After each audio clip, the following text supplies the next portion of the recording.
Hello everyone, आइए sound chapter को continue करते हैं। आज का हमारा टॉपिक है वेव। वेव क्या होता है? Wave is a disturbance that moves through a medium when the particle of the medium set neighbouring particle into motion. जब किसी मीडियम का पार्टिकल दूसरे पार्टिकल को मोशन में ले आए तो उस तरह का डिस्टर्बेंस वेव कहलाता है। फॉर एग्ज़ाम्पल, लास्ट क्लास में हमने एक एग्ज़ाम्पल लिया था कि किसी झील में जब हम लोग पत्थर फेंकते हैं तो क्या होता है, इस तरह से रिपल्स का, इस तरह से एक वेव का फॉर्मेशन होता है। तो यहाँ पर क्या हुआ कि हर एक ये जो वेव बना, हर जगह पर पत्थर तो हमने नहीं फेंका था, पत्थर तो एक जगह पर फेंका था। तो यहाँ पर जो भी पार्टिकल्स होंगे वो पार्टिकल इस पत्थर की वजह से डिस्टर्ब हुए। जब पहला पार्टिकल डिस्टर्ब हुआ तो उसने अगले पार्टिकल को धक्का दिया, अगला पार्टिकल डिस्टर्ब हो गया, फिर उसने अगले पार्टिकल को धक्का दिया। इस तरह से एक वेव का फॉर्मेशन हुआ। यहाँ पर ये जो डिस्टर्बेंस हुई, इस डिस्टर्बेंस को हम लोग कहते हैं वेव। नेक्स्ट है वेव मोशन। वेव मोशन क्या होता है? Wave motion is a vibratory disturbance produced in one part of the medium that travel to another part involving the transfer of energy but not the transfer of any matter with it। जैसे यहाँ पर हमने बताया कि particle जो है ये disturbance produce कर रहा है, तो ये जो डिस्टर्बेंस होगा टू एंड फ्रो मोशन में होगा, एक बार आगे जाएगा, एक बार पीछे जाएगा, फिर अगले पार्टिकल के साथ ऐसे मूव करेगा। तो यहाँ पर क्या हुआ कि वेव का जो मूवमेंट हुआ, यहाँ पर ट्रांसफ़र किस चीज़ का हो गया है? एनर्जी का ट्रांसफ़र हुआ है। ये जो मैटर था, मीन्स पत्थर था, वो तो ट्रांसफ़र नहीं हुआ, सिर्फ एनर्जी का ट्रांसफ़र हो गया। किस वजह से हुआ? यहाँ पर वाइब्रेटरी डिस्टर्बेंस की वजह से एनर्जी का ट्रांसफ़र हुआ। तो इस तरह के मोशन को हम लोग वेव मोशन के नाम से जानते हैं। नेक्स्ट है क्लासिफिकेशन ऑफ वेव। वेव को दो तरह से क्लासिफाई किया गया है। पहला है classification on the basis of requirement of medium of the propagation of wave. Means किस तरह का मीडियम हम लोग यूज़ करते हैं, उस पर वेव दो तरह का होता है। पहला है मैकेनिकल वेव और दूसरा है इलेक्ट्रोमैग्नेटिक वेव। कल के क्लास में हमने देखा था कि मैकेनिकल वेव वैसा वेव होता है जिसको मूव करने के लिए किसी भी मीडियम की ज़रूरत होती है। वह मीडियम सॉलिड हो सकता है, लिक्विड हो सकता है या फिर गैस भी हो सकता है। उस तरह का मीडियम, उस तरह का वेव जो है मैकेनिकल वेव कहलाता है, जिसे मीडियम की ज़रूरत होती है। फॉर एग्जांपल साउंड वेव हो गया, उसे मीडियम की ज़रूरत है। नेक्स्ट है इलेक्ट्रोमैग्नेटिक वेव। इलेक्ट्रोमैग्नेटिक वेव एक ऐसा वेव है जिसको मूव करने के लिए किसी भी मीडियम की आवश्यकता नहीं होती है। बिना मीडियम के भी ये इसमें आसानी से ये मूव कर सकता है। For example light wave. Light wave एक इलेक्ट्रोमैग्नेटिक वेव है। इसको मूव करने के लिए किसी भी मीडियम की आवश्यकता नहीं होती है। जैसे हम मैकेनिकल वेव का एक एग्जाम्पल लिए थे कि चांद पर चले जाएंगे तो हमारी आवाज़ हम आपस में कम्युनिकेट नहीं कर सकेंगे, एक दूसरे से बोल करके बात नहीं कर सकेंगे। लेकिन वहाँ पर क्या होता है, इलेक्ट्रोमैग्नेटिक वेव, लाइट एक इलेक्ट्रोमैग्नेटिक वेव है, बात तो नहीं कर सकेंगे लेकिन वहाँ पर एक दूसरे को हम लोग देख सकते हैं। नेक्स्ट है अगला क्लासिफिकेशन है classification on the basis of the relative direction of the propagation of the wave with respect to the direction of periodic changes in the medium। वो मीडियम कुछ भी हो सकता है, वो जो चेंज होगा वो या तो डिस्प्लेसमेंट में चेंज होगा या तो प्रेशर में होगा। इस तरह से वेव को दो पार्ट में डिवाइड किया गया है। पहला है लॉन्गिट्यूडनल वेव और दूसरा है ट्रांसवर्स वेव। आसान सी भाषा में कहें तो वेव कौन से डायरेक्शन में मूव कर रहा है, कैसे मूव कर रहा है, इस बेसिस पर वेव को दो पार्ट में डिवाइड किया गया है। पहला है लॉन्गिट्यूडनल वेव और दूसरा है ट्रांसवर्स वेव। लॉन्गिट्यूडनल वेव किसे कहते हैं? A wave in which the particle of the medium vibrate to and fro in the same direction in which the wave is moving is called longitudinal wave.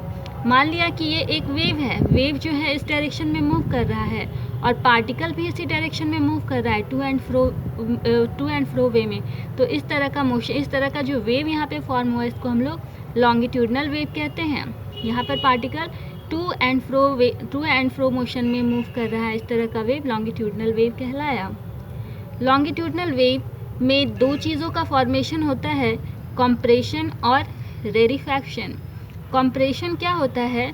मान लिया कि ये एक wave है, यहाँ पे कोई वेव है, तो जब हम इसको एक पार्टिकल को धक्का मारेंगे तो क्या होगा, पार्टिकल अगले पार्टिकल को आपस में धक्का देगा। तो पहले क्या होगा, इनिशियली वो कंप्रेस होगा, फिर क्या होगा, जब ये मूव किया उसके बाद अगला जो है रिलीज़ किया, अपना जो भी मूवमेंट होगा वो अगले को छोड़ देगा, तो जो अगला पार्टिकल होगा वो कंप्रेस होगा और ये वाला रिलीज़ हो जाएगा, फैला फैला यहाँ रहेगा। फिर अगला अगले को धक्का देगा और ये रिलीज़ हो जाएगा, यहाँ पर फैला हुआ रहेगा इसके पार्टिकल्स। फिर अगला कंप्रेस हो जाएगा। तो ये जो कंप्रेस किया यहाँ पर पार्टिकल, इसको हम लोग कंप्रेशन के नाम से जानते हैं। और यहाँ पर जो पार्टिकल फैल गया इसको हम लोग रेरिफैक्शन के नाम से जानते हैं। लॉन्गिट्यूडनल वेव का ग्राफिकल रिप्रेजेंटेशन देखेंगे तो वो कुछ इस तरह का होता है।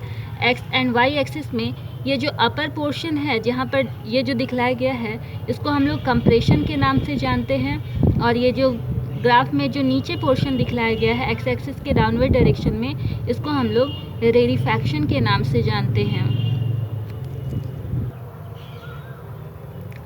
अगला आता है ट्रांसवर्स वेव। ट्रांसवर्स वेव क्या होता है, अ wave in which the particle of the medium vibrate up and down. इसमें लॉन्गिट्यूडनल वेव में क्या था, टू एंड फ्रो वे में मूव कर रहा था पार्टिकल, लेकिन यहाँ पर पार्टिकल अप एंड डाउन वे में मूव करेगा। तो इस तरह का जो वेव का फॉर्मेशन होगा उसको हम लोग ट्रांसवर्स वेव कहते हैं।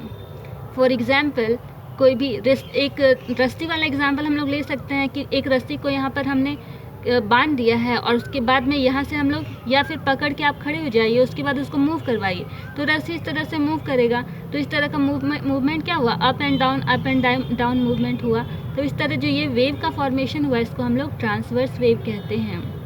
ट्रांसवर्स वेव का ग्राफ भी कुछ इस तरह से होता है। यहाँ पर एक्स एक्सिस में यहाँ पर वाई एक्सिस में डिस्प्लेसमेंट हम लोग लेते हैं एंड एक्स एक्सिस में डिस्टेंस लेते हैं, कितना डिस्टेंस ट्रैवल किया है। तो इस तरह का जो ग्राफ बना, ये ग्राफ ट्रांसवर्स वेव को शो कर रहा है। यहाँ पर ये जो अपवर्ड डायरेक्शन में ये जो दिख रहा है इसको हम लोग क्रीस्ट के नाम से जानते हैं। और ये जो डाउनवर्ड डायरेक्शन में जो दिख रहा है इसको हम लोग ट्रफ के नाम से जानते हैं। क्रीस्ट जो है ये मैक्सिमम पॉइंट होता है पॉजिटिव डिस्प्लेसमेंट का। ट्रांसवर्स वेव का जो पॉजिटिव डिस्प्लेसमेंट होता है इसको हम लोग, इसका ये मैक्सिमम पॉइंट को हम लोग क्रेस्ट के नाम से जानते हैं। और जो मैक्सिमम नेगेटिव डिस्प्लेसमेंट होता है इसको हम लोग ट्रफ के नाम से जानते हैं। नेक्स्ट टॉपिक आता है डिस्क्रिप्शन ऑफ वेव। वेव को डिस्क्राइब करने के लिए कुछ चीज़ों के बारे में जानना जरूरी है, कुछ पॉइंट्स के बारे में जानकारी होनी चाहिए। पहला होता है फेज। फेज क्या होता है, phase is the point on the wave which are in the same state of vibration are said to be in the same phase। मतलब जैसे कि ये एक ग्राफ मैंने बना के रखा है, इस ग्राफ में ये एक फेस, यहाँ पे सेम स्टेट, यहाँ पर एक पार्ट हो गया, ये दूसरा पार्ट हो गया, तो ये सेम स्टेट में है, एक्स एक्सिस के अपवर्ड डायरेक्शन में हो गया, तो ये सेम फेस कहलाता है। फिर उसी तरह से ये डाउनवर्ड पार्ट हो गया, तो इसके बारे में बात करेंगे तो ये और ये सेम फेज़ में है, ये और ये सेम फेज़ में है। इस पॉइंट्स के बारे में बात करेंगे तो ये और ये सब सेम फेज़ में होगा। नेक्स्ट है वेवलेंथ। वेवलेंथ क्या होता है, wavelength is a periodic disturbance. Wavelength is defined as the distance traveled by the wave during the time in which any particle of the medium complete one vibration about its mean position. Means simply देखा जाए तो एक complete wave का formation करने में ये जो distance travel हुआ इसको वेवलेंथ कहते हैं। एक कंप्लीट वेव क्या हुआ, यहाँ से वेव चलना स्टार्ट किया, यहाँ पर हाफ हो गया, यहाँ से यहाँ तक कंप्लीट किया, यहाँ पूरा वेव का फॉर्मेशन हो गया, तो ये यहाँ से लेकर यहाँ तक का ये जो डिस्टेंस था इसको हम लोग वेवलेंथ कहते हैं। डाउनवर्ड डायरेक्शन में एक्स एक्सिस के नीचे देखें तो यहाँ से लेकर यहाँ तक जो दो ट्रफ के बीच का डिस्टेंस हुआ, इस दो ट्रफ के बीच का जो डिस्टेंस हुआ इसको वेवलेंथ कहते हैं। वेवलेंथ को लैम्डा से डिनोट करते हैं और इसका ऐसा यूनिट मीटर होता है। अगला पॉइंट आता है एम्पलीट्यूड। एम्पलीट्यूड क्या होता है, ये मैक्सिमम डिस्प्लेसमेंट, किसी भी पार्टिकल का मैक्सिमम डिस्प्लेसमेंट को हम लोग एम्पलीट्यूड कहते हैं। मीन्स कितना हाइट तक कोई पार्टिकल मूव कर सकता है उसको हम लोग एम्पलीट्यूड कहें। ये कोई पार्टिकल था, ये इतना हाइट कवर किया, तो ये जो हाइट यहाँ से यहाँ तक का दिखा रहा है इसको हम लोग एम्पलीट्यूड के नाम से जानते हैं। नेक्स्ट पॉइंट आता है टाइम पीरियड। टाइम क्या होता है, time taken to complete one vibration. एक वाइब्रेशन कंप्लीट करने में जो टाइम लगता है उसको टाइम पीरियड कहते हैं। पार्टिकल यहाँ था, यहाँ से चलना स्टार्ट किया, यहाँ से गया, तो ये जो एक वाइब्रेशन पूरा कंप्लीट हुआ, इस एक वाइब्रेशन को हम लोग टाइम पीरियड कहते हैं।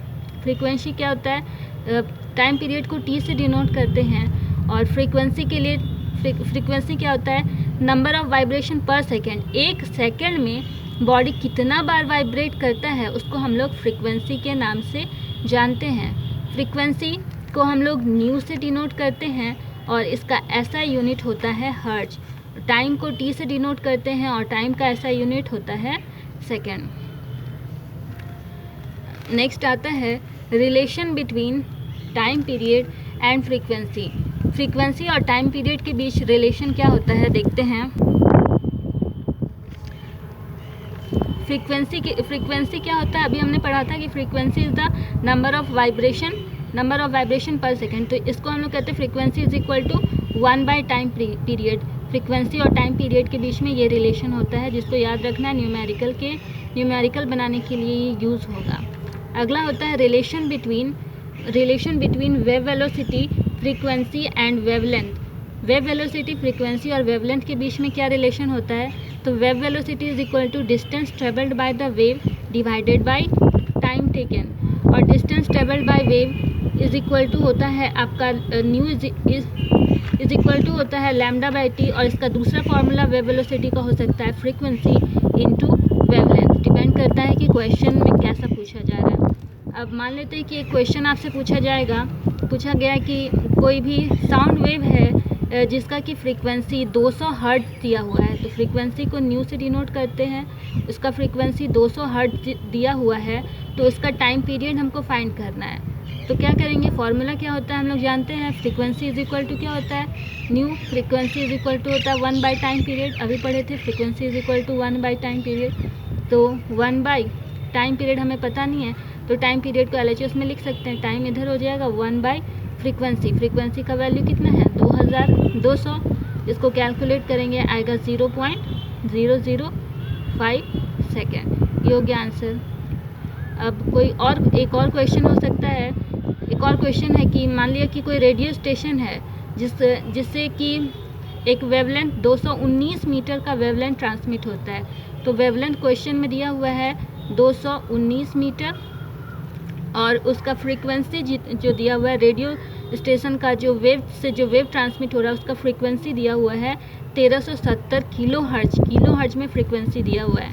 फ्रीक्वेंसी को न्यू से डिनोट करते हैं और 1370 किलो हर्ट्ज दिया हुआ है। तो इसका SI यूनिट क्या होता है फ्रीक्वेंसी का, अभी हम पढ़े थे कि SI यूनिट फ्रीक्वेंसी का हर्ट्ज होता है। तो इसको किलो हर्ट्ज से पहले हर्ट्ज में चेंज करना होगा, किलो मतलब 1000 होता है, इसको चेंज करेंगे तो कितना होगा 1370 इंटू 1000, तो ये हो जाएगा कितना 1370 और ये 40, इतना हर्ट्ज हो जाएगा। उसके बाद हमको फाइंड क्या करना था, फ्रीक्वेंसी दिया हुआ है तो हमको वेव वेलोसिटी का फाइंड करना था।